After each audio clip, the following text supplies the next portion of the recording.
Today we're talking about how to conduct an after-event evaluation meeting for your local church here at the Better Sundays podcast at Reachkeep.com.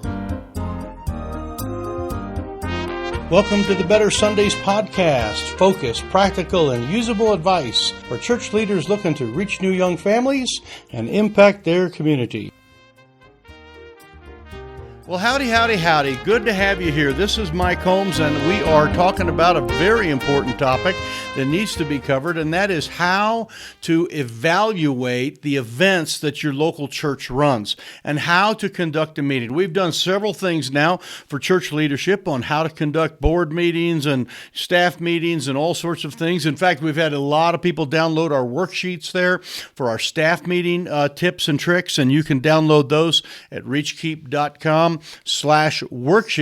But today we are covering an all-important thing, and that is how to conduct an event evaluation meeting. So it's an after-event eval meeting is what we call them, where we sit down and go, how did it go? And can we do better? And this is probably one of the most important meetings that you will do. You will find you'll generate more energy out of this because it's a place where there's true honesty. You're not just, you're not dealing with agendas or calendars or budgets or money. You're dealing with things that just happened. And there's just a real rawness to these type of meetings that is very, very healthy for a church. And it really builds a lot of trust. In fact, of all the meetings that you do, this will probably turn out to become one of your favorite type of meetings that you will run is the after event eval meeting, where you sit down and just really kind of tackle how you can improve for the next time. So it's a great thing. So that's what we're covering today here at the Better Sundays podcast. We want to thank you for being with us. For those who don't know, I'm Mike. I am the founding pastor here at the Sinclair Baptist Church, and we appreciate every one of you that is watching out here, whether you're watching on Facebook or you're watching on our YouTube channel. Thank you so much. Give us the thumbs up. If you like this, you can hit the subscribe button and that little bell there, and that means you'll get notified when these come up. That's always helpful. Or you can just watch them as you kind of get notifications from us, but we're grateful for everyone who has subscribed. We are well on our way to 1,000 subscribers. That is my goal by the end of the year, and really looking forward to that. So you're the ones that make that happen. So give us a thumbs up and a subscribe, and we appreciate it. We're going to be giving you three really simple, these are simple things, and you won't forget the way they work, and you won't forget how they sound. They all kind of have a little rhyme to them, and I'm going to get to that in just a little bit, the three things, and you will do these forever for the rest of your time. You'll be doing evaluation meetings, 20 years from now, you'll use these three terms, boom, boom, boom, and it will work for you. Guarantee. Been doing them for years, and this is the way it works. It's just really, really simple stuff. Before we get there, though, let me talk just a little bit about evaluation meetings, because many times they get neglected or they get bypassed or they just don't happen. And I think that is a problem. It is really, again, as I said, one of the healthier meetings that you have, but it is also something that's going to take your organization steps forward. You're going to be taking big steps when you have a meeting like this. Many meetings, you're just kind of discussing things and dealing with the problem and kind of getting back to normal or whatever. But this will advance your organization, your church, your Sunday school, whatever piece of the local church that you are in charge of. It's going to be very profitable. Now, I wrote down some reasons why people don't do these kind of meetings, and I spend a lot of time coaching with different churches and pastors and talk with them, and I hear some of these type of reasons. So these are some just plain things that are out there. One of them is we don't want to get too business-like. In other words, we're going to let God's will be done. We're not going to get all corporate here and do stuff like that. And I believe that really there's a fallacy there. I believe the Lord's work is worth doing excellently, and if we don't take time to get feedback and really improve and sharpen up, we will become dull. If you don't take time to sharpen your axe, you will become dull, and this is a very, very important part of the axe sharpening process. So it's not too business-like, or it's not too corporate to have an evaluation meeting. Another one is sort of this, it was what it was, it is what it is. It's something, we can't change it. It already happened. And I understand if you have a meeting or an event or whatever it happens to be, it's over with. We do know that, but we can change it for the future, and we can, sharpen ourselves up to get better. So the kind of that fatalistic, it is what it is thing, I don't think is a good thing either. Here's one, hear this one a lot, and that is our best efforts were made, and we don't really want to be critical. And let me say something. As a pastor, I do not want to be known as a critical person, someone that's constantly criticizing. And I think that there needs to be a clear differentiation between being critical and actually sharpening things up. And criticizing with a critical spirit is not a good thing, and I don't think we should do it that way. But when you do it in a formal meeting, everybody's pitching in, and it is really a building up and an edifying type of a thing.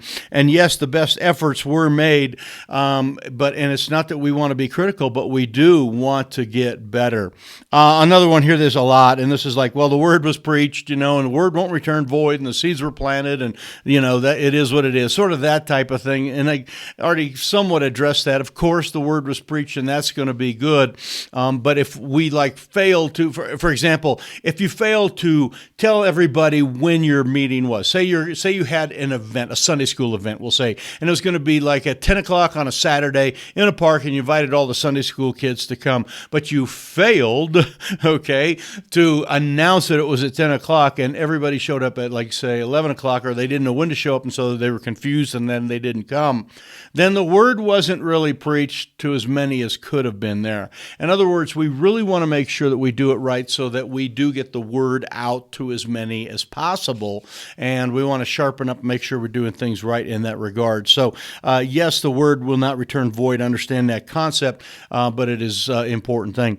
Let's see, the next one here, I got two more. Laziness, and this is just the idea of one more meeting. I can't take any more meetings.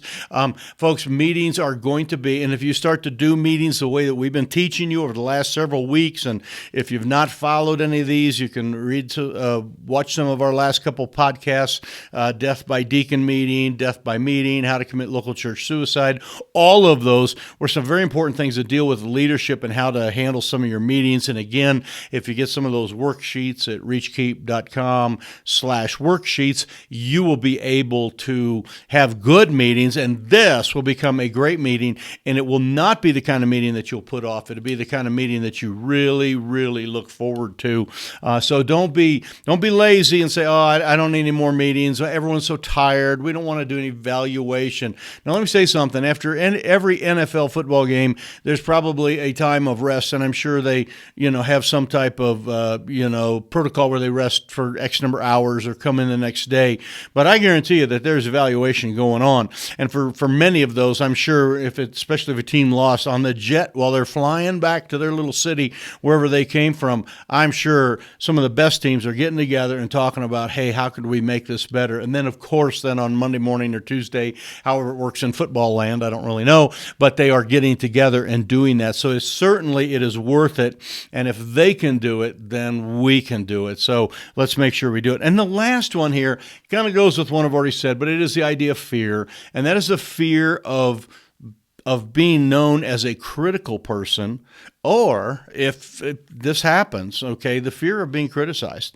I do not like to be criticized, I do not like it any more than you like it. It is not fun to have someone say, yeah, you really dropped the ball right there, and you really messed up. But I know that in a evaluation meeting, it's not critical towards me as a person.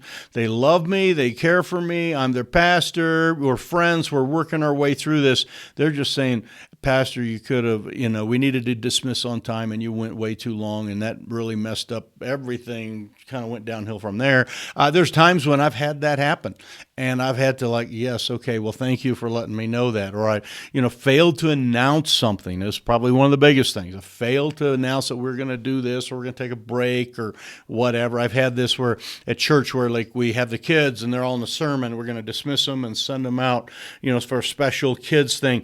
And I just so excited about my sermon, I just go right into it. And eventually some people kind of get up and start walking out. And afterwards they're like, Pastor, could you make sure you announce that a little clearer? Because we had some visitors and they didn't know if their kids should leave. And You know what? I need that. I need to be sharpened up. And if you are a leader, there's a fear of being criticized. But in this environment, when we show you how to create this environment, it will be a good meeting for you, and it will not feel like criticism. It'll feel like sharpening the axe and that you're better. And we are a team, and all of us is smarter than one of us. All of us can work better than just one person, and we really need to be a team. I think you're probably seeing that in some of our last, 10 or so podcasts and YouTube recordings here, that we are a team, a ministry team, and we work together.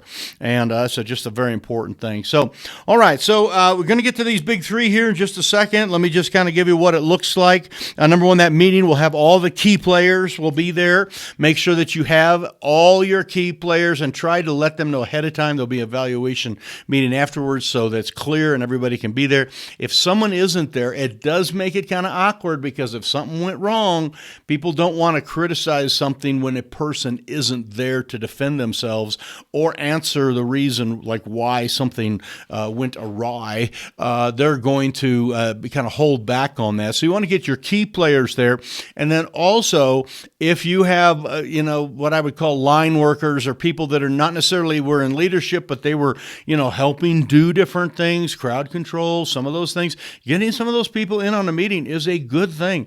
It's amazing what some people will see and the viewpoint that they have as a person who was not in charge, but was just there doing their little piece of the refreshments, or their little piece of the crowd control, or their little bit of security. If you can get some of those people in there, if it's appropriate, bring those into an evaluation meeting, and you'll find that you'll get some very good feedback from them. So make sure the key players are there. Make sure you do it soon. Don't wait, 2 or 3 weeks. Try to get an eval meeting in within, the 7 to 10 days. If you can do it, a few days later, that is the best. Everything is very fresh and everything is really clear, but don't wait too long.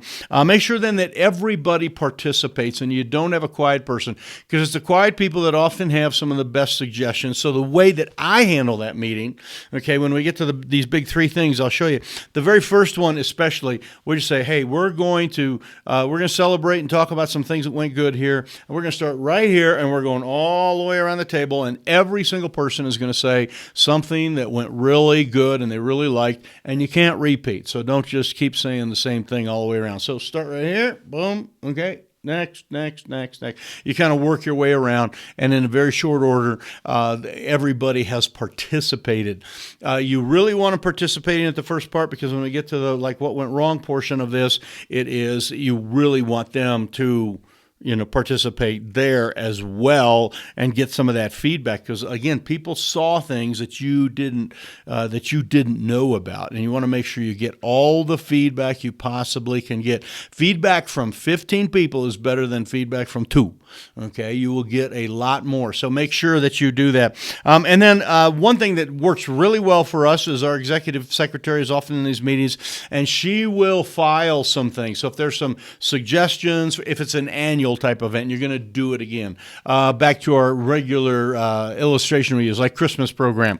You have a Christmas program, and you're dressing kids up in costumes, and you got parents here, and you got this here, and you're doing this, and you're taking pictures, and you're doing all that. If there's something that didn't go good, you write that down in the notes, put that in the Christmas file, and then next, November, well, probably be more like September, when you start talking about your Christmas program, you pull that file out and you go, oh, remember last year we forgot to get the crowns for all the kings, the wise men, or whatever. It's like, oh, don't forget that.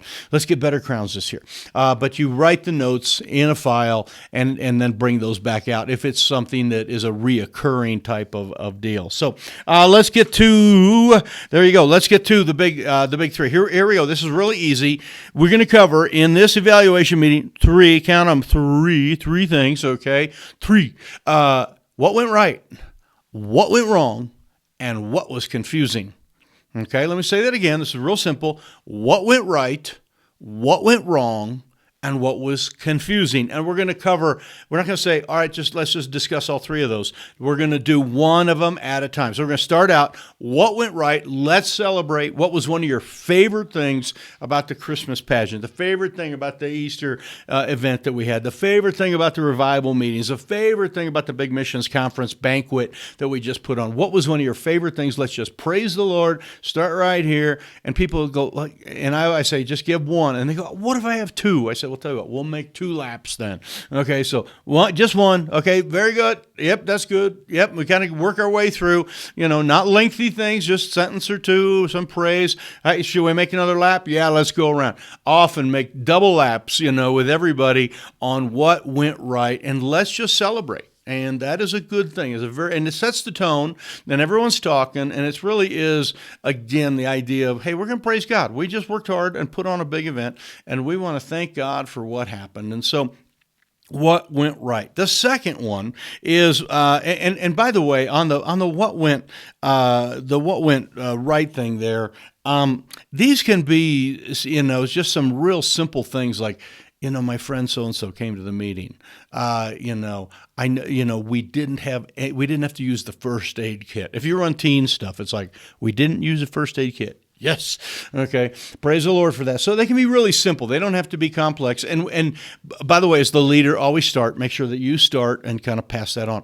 The next one is what went wrong. Number 2, what went wrong? Now, this one for sure, as the leader, you need to start it. You need to be the one that first says it so that people understand that you are kind of like taking some responsibility, and you say, what went wrong? You know what?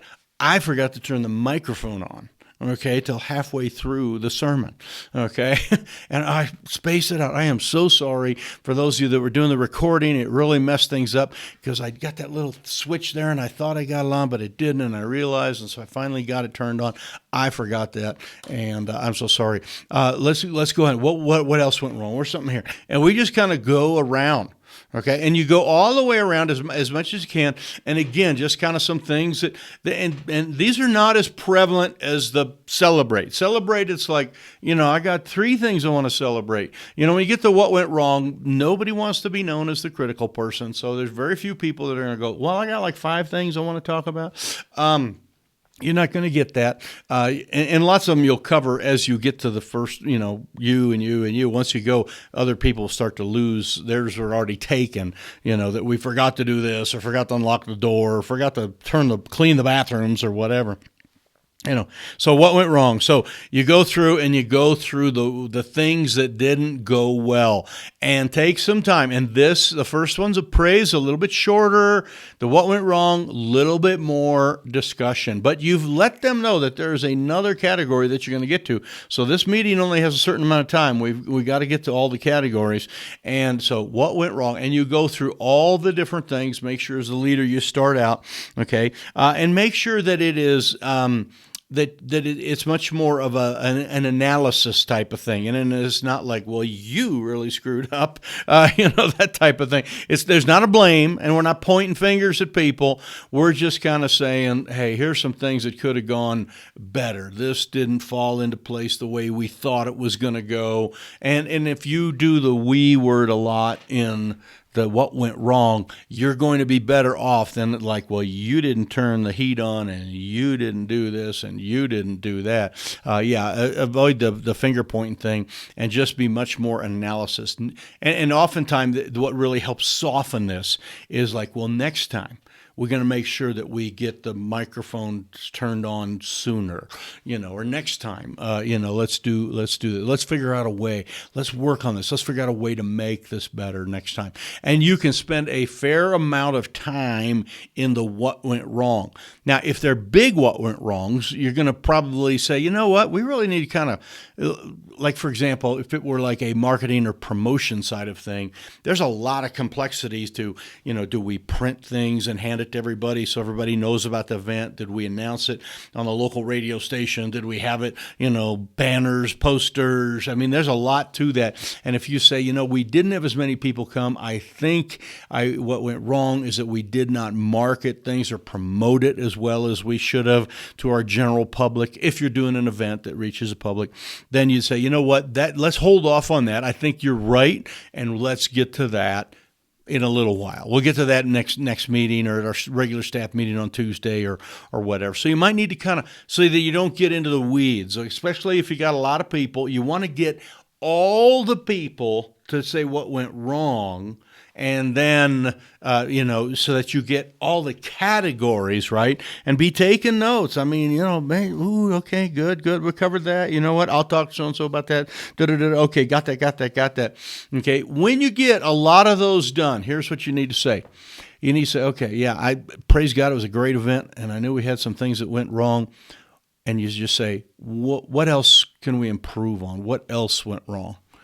And usually when you say, and what else, then you start to get, I didn't want to say this, but, and people will kind of pour out some of the bigger, things that are a little bit more introspective. So make sure that you do that. You can also do that at the end of this last one, and that is, okay, and I'll go review them again. What went right? What went wrong? What was confusing? What was confusing? And the confusing one, what we do here, and often it overlaps with the what went wrong, okay, to some degree, is confusing is now we want to look as an outsider. What was confusing to a new person? Because something that never happens in any of your meetings is first-timers or outsiders never get a voice in your meeting. You know why? Because they're not there. Okay, so in other words, most meetings are your deacons, your leadership people, your teachers, your direct people. So you have to take time to go, what was confusing? Let's put our little hat on of the outsider hat. And what was confusing? Oh, we didn't announce this. We failed to announce that. I don't think parents knew that we had that. The follow-up thing wasn't really good. Nobody knew, where this was going. Nobody knew what time to do that. And you go through, and again, it is sort of a what went wrong, but the what was confusing makes you think of more than just like a technical thing that went wrong. It rained like crazy, on our event, or, we forgot the batteries in the microphone, that kind of stuff. The what was confusing gets you to really think of the outsider, okay, and that. And then at the end, you again use that phrase, and what else? And what else you think would be confusing to an outsider? Well, maybe they'd never thought of, and people are going to think for a second, then they're going to give you some stuff. And some of those and what else things are some of the very, very best. So here you go. This is how to do it. What went right? What went wrong? What was confusing? Make sure you got the right people. Make sure you kind of work it around the table like I was saying, and you will have some awesome, awesome meetings. You're going to really love this type of meeting. Don't forget, if you've listened to a couple other things on the leadership on how to do some of these meetings, make sure you go back and catch those last couple.